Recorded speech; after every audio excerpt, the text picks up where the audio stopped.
Muy buenas tardes a todos y todas los ciudadanos y ciudadanas que nos siguen a través de la página de Presidencia y el Canal 4 RD, como también a todos los medios de comunicación presentes aquí en el Orlando Martínez y que dan cobertura a esta rueda de prensa vía las redes sociales. En el día de hoy comparecen ante nosotros el consultor jurídico del Poder Ejecutivo, Flavio Darío Espinal, el ministro de Trabajo, Winston Antonio Santos Ureña, y el viceministro de la Presidencia para Política de Desarrollo, Juan Ariel Jiménez, para conocer las importantes declaraciones al pueblo dominicano del país. Con ustedes el consultor jurídico del Poder Ejecutivo, Flavio Darío Espinal. Muchas gracias, buenas tardes. Muchas gracias a ustedes por acompañarnos. Ante las declaraciones infundadas por parte de algunos líderes del sector sindical de que el gobierno dominicano pretende eliminar la cesantía en detrimento de los trabajadores a través del proyecto de ley de disolución del Instituto Dominicano de Seguros Sociales, IDSS, el gobierno aclara que la ley de disolución del IDSS tiene un único objetivo: evitar que la quiebra de la administración central y de las distintas dependencias del IDSS continúen drenando recursos que deben destinarse al bienestar de la población dominicana. Buena parte de la insostenibilidad financiera del IDSS ha estado causada por su esquema organizativo obsoleto.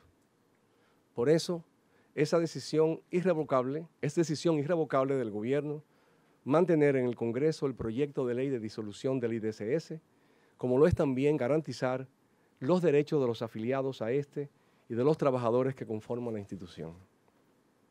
Queremos enfatizar que el proyecto de ley no plantea en forma alguna la eliminación o modificación del esquema actual de cesantía, como han señalado algunas centrales sindicales. Estas afirmaciones son completamente infundadas y cabe resaltar que el texto sometido al Congreso no hace siquiera referencia o mención alguna al Código de Trabajo.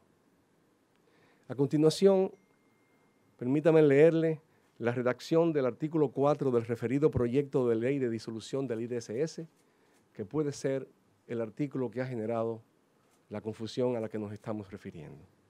El artículo dice de la manera siguiente: se crea el Instituto Nacional de Prevención y Administración de Riesgos Laborales, INARIL, como una entidad pública autónoma con personalidad jurídica y patrimonio propio, adscrita al Ministerio de Trabajo, el cual tendrá a su cargo la administración y pago de las prestaciones del seguro de riesgos laborales, la contratación de servicios de salud para la atención de afiliados por enfermedades y accidentes laborales, la promoción de la prevención y control de los riesgos laborales, así como la administración de cualquier fondo o seguro de protección laboral en caso de desempleo o desahucio.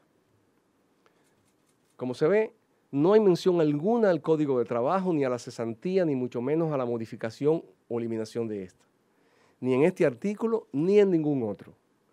Esta discusión, es decir, sobre la cesantía, se ha mantenido en el diálogo tripartito y el gobierno en ese marco siempre ha sostenido que la decisión debe ser en común acuerdo entre todos los sectores participantes en dicho diálogo.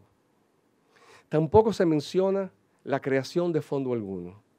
Solo se habilita que, si en el futuro se crease un fondo, el Instituto Nacional de Prevención y Administración de Riesgos Laborales, INARIL, tenga la capacidad legal para administrarlo.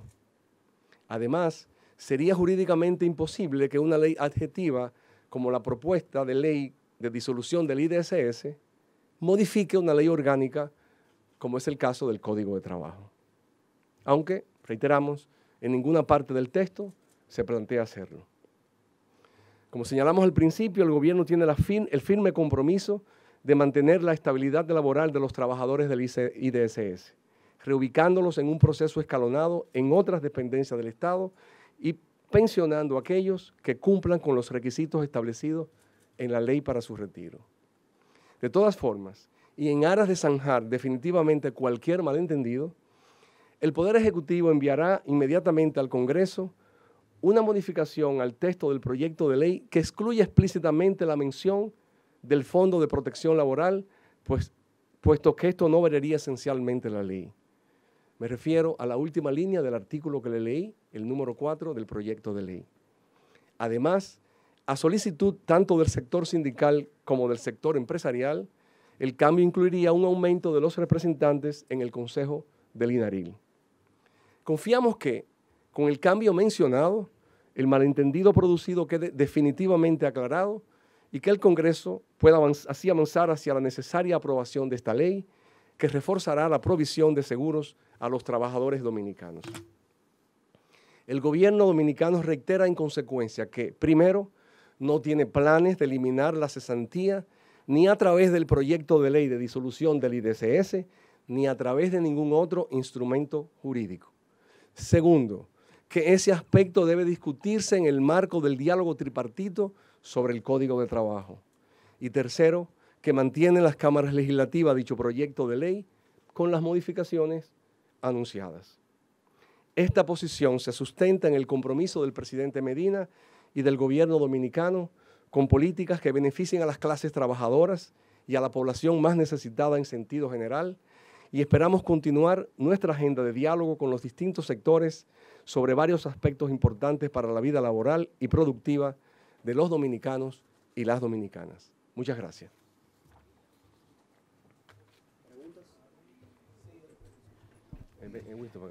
Buenas noches, consultor Wilkin de la Cruz de Noticias SIN. Mi pregunta es la siguiente. A raíz de la duda que se ha creado y que ustedes han explicado, entonces, ¿cuál sería la función que va a desempeñar el seguro de riesgos laborales y a cuáles serán los empleados o futuros ex empleados que el mismo abarcaría?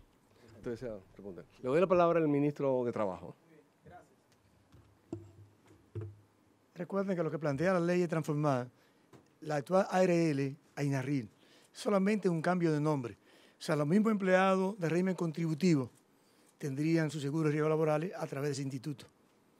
Y cubriría riesgos laborales que son los accidentes del trabajo y accidentes o llamadas enfermedades profesionales que son las enfermedades producto del trabajo.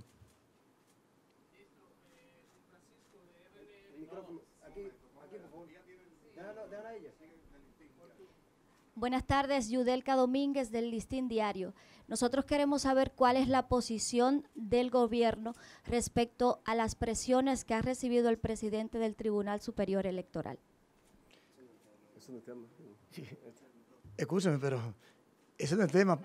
Ah, bueno. Si quiere, Flavio, pues podría decirte qué cosa. Vamos a seguir con las preguntas sobre el tema que tenemos en la mesa. Bueno, ministro, nos gustaría saber, usted sabe que parte de los sindicatos, de los trabajadores, tienen cierta inquietud con el personal que pertenece al IDSS y nos gustaría en ese sentido, entonces con esas personas, ¿cuál sería el destino final o la suerte? Los empleados, sí. Pero el ministro acaba de leer el documento donde dice que el gobierno lo irá colocando en diferentes instituciones y a los que estén de pensión serán pensionados. O sea, no habrá maltrato con los empleados. Está contenido ahí. Está contenido. Miguel, de cuenta clara digital. Ministro, ¿cuál es la cantidad de esos empleados? ¿A cuánto asciende la cantidad de los empleados del IDCS? Alrededor de 2.000 empleados más o menos, entre todo el conglomerado corporativo, o sea, ARL, ARS y el nivel central.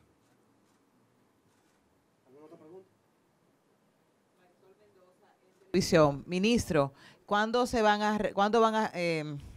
de Trabajo, ¿cuándo retomarán las conversaciones con los empleadores y los empresarios para la modificación al código, a la ley de trabajo? Aclarado este tema, ¿no?